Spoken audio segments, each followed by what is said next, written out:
இல்லைங்க, தணிக்கை குழுவில் எந்த படத்துக்கு கட்டுப்பாடு விதிக்கலை அப்படிங்கிறத இந்த மாதிரி பெரியோர்கள் முதல்ல தெளிவுபடுத்தணும்.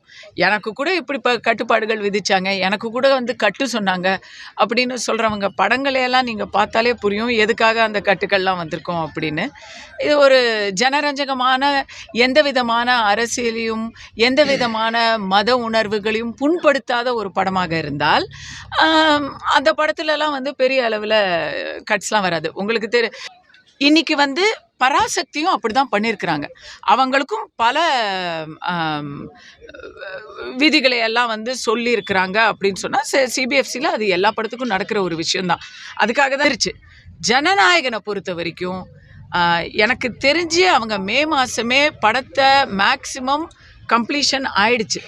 அவங்க அன்னிலிருந்து டிசம்பர் வரைக்கும் இந்த படத்தை தணிக்கை குழுவுக்கு அனுப்பலை. டிசம்பர் 18 தான் படத்தை தணிக்கைக்கு அமைச்சிருக்கிறாங்க. ஒன்று.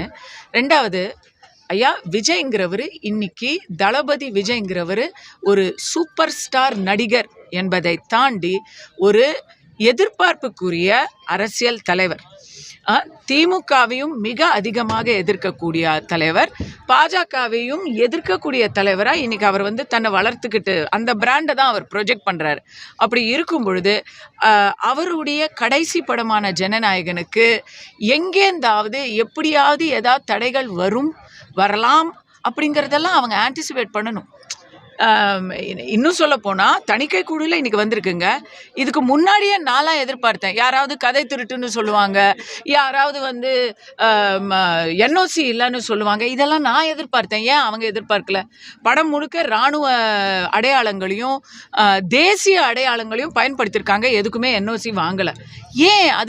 அதெல்லாம் செய்யணும்ல. அமரன் படத்தில் அதையெல்லாம் பக்காவாக செஞ்சு அவங்க அதை இராணுவத்துக்கே போட்டு காமிச்சு அவங்க தங்களுடைய என்ஓசி சர்டிஃபிகேட்டை வாங்குறாங்க. இவங்க எதுவுமே பண்ணலை.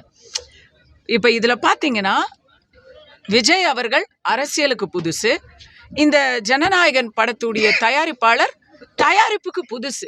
இந்த அனுபவமின்மை, அரசியல் அனுபவமின்மை, தயாரிப்பாளருடைய இண்டஸ்ட்ரியில் இன்எக்ஸ்பீரியன்ஸு இதெல்லாம் தெரியுது. சென்சார் சர்டிஃபிகேட் வாங்குறதுக்கு அவங்களுக்கு சரியான வழிகாட்டுதல் இல்லை. இன்னும் சொல்ல போனால் தவறான வழிகாட்டுதல் இருக்குங்க. தயாரிப்பாளர் ஜி ஃபிலிம்ஸுங்க. ஜி ஃபிலிம்ஸ் சென்சார் போர்டோட சண்டை போட்டுக்கிட்டு கோர்ட்டுக்கு போகிறாங்க. அது இந்தியாவில் கோர்ட்டு மூலமாக தீர்வு வேணும்னு நீங்கள் நினச்சிங்கன்னா அதுக்கு நீங்கள் பொறுமைசாலியாக இருக்கணும். ஏன்னா சட்டம் அது law will take its own course. சட்டம் தன் பாதையில் செல்லும். அதை நீங்கள் அவசரப்படுத்த முடியாது. அவங்களுக்கு செப்டம்பரில் ரிலீஸ் பண்ணுறேன்னு சொன்ன படம் கடைசியில் ஜனவரி 2025 தான் ரிலீஸ் ஆச்சு. பாஜக நாடாளுமன்ற உறுப்பினரான கங்கனா ரனாவத் அதை ரொம்ப நொந்துக்கிட்டாங்க. அவங்க கூட இதை என்ன சொன்னாங்கன்னா, சிபிஎஃப்சி, நானே எம்பியாக இருக்கேன், ஆனால் சிபிஎஃப்சியில் என்னால் எதுவுமே பண்ண முடியல. அரசு அந்த இடத்துல தலையிடவே முடியாது. இதை இன்னைக்கு பாஜக மேலே பழி போடக்கூடிய காங்கிரஸ், திமுக போன்றவர்கள் கிட்ட நான் இதை சொல்கிறேன். தமிழ்நாடு மாதிரி அறநிலையத்துறையில் அரசு குறுக்கீடு, கோயில் நிர்வாகத்தில் அரசு குறுக்கீடு அப்படி தமிழ்நாட்டில் இருக்கிறதுனால மத்திய அரசும் அதே மாதிரி எல்லா துறையிலையும் எல்லா வாரியத்துலேயும் குறுக்கிடும் அப்படின்னு நீங்கள் நினைக்காதீங்க. அங்கே மத்திய அரசு நியாயமாக நடக்குது. தணிக்கை துறையில் அவங்க ஐஏஎஸ் அதிகாரி தலைமையில் நடக்கிற ஒரு துறை அது. திரு பாரமுரளி ஐஏஎஸ் அவர்கள் ரிவைசிங் கமிட்டிக்கு அமைச்சிருக்காருன்னா அதில் தலையிட முடியாது. ஒன்று. ரெண்டாவது, நீங்கள் நீதிமன்றத்தை நாடி இருக்கிறீங்க. இன்றைக்கி ஜனநாயகனும் எமர்ஜென்சி பட தயாரிப்பாளர்கள் மாதிரி ரிவைசிங் கமிட்டியில் போய் அவங்க என்ன கேட்குறாங்களோ அந்த அப்ஜெக்ஷன்ஸை அவங்க பேசலை. அவங்க அந்த இடத்துல என்னன்னு கேட்காம நேரடியாக நீதிமன்றத்தை நாடிட்டாங்க. நீதிமன்றத்தை நாடும்போது அது மத்திய அரசு தலையிட முடியுமா? நீதிமன்றத்தை அவமதிக்க முடியுமா? முடியாது. சிபிஎஃப்சி தான் இல்லை நீதிமன்றத்தில் சொல்கிறதுக்கு அப்பீல் செய்யாமல் இருக்க முடியுமா? அவங்களுடைய ரூல்ஸை அவங்க கவுண்டர் அஃபிடவிட் போட்டு தான் ஆகணும். நேற்று அந்த வர்டிக்டை நீங்கள் பார்த்தீங்கன்னா அப்பீலுக்கான காரணங்கள் ரொம்ப தெளிவாகவே அவங்க சொல்லியிருக்கிறாங்க. இது தனிப்பட்ட முறையிலையும் சரி, பாஜகவின் தரப்புலையும் சரி, நான் இதை ரொம்ப வருத்தத்தோடு பார்க்குறேன். இன்றைக்கி பழியோட ஒரு இடம், பாவம் ஒரு இடம் அப்படின்னு ஆகுது. எத்தனையோ பாஜக உறுப்பினர்கள் தியேட்டர் அதிபர்களாக இருக்கிறாங்க.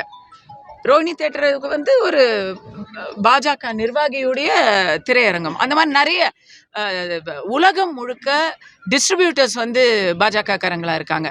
எல்லாருக்கும் நஷ்டங்க. ரசிகையா நான் இருக்கேன், எல்லாருக்கும் தான் நஷ்டம்.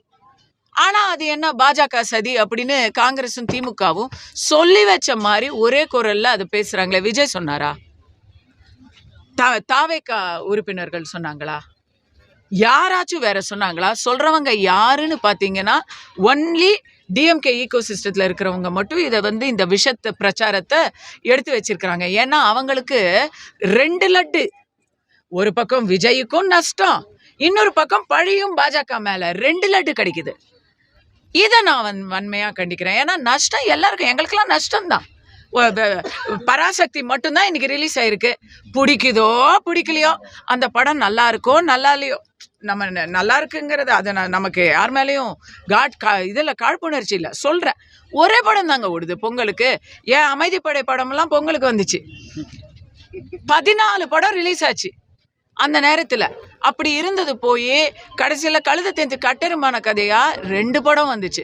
சரி, 2 படம் இது வந்து ஒரு ஜனநாயக பொங்கலாக இருக்கும், 2 பேர் வந்து போட்டியாக இருக்கும், சிவகார்த்திகேயன் விஜய் அப்படியெல்லாம் இருக்கும்லாம் நினச்ச இடத்துல ஒரு படம் தான் வருது.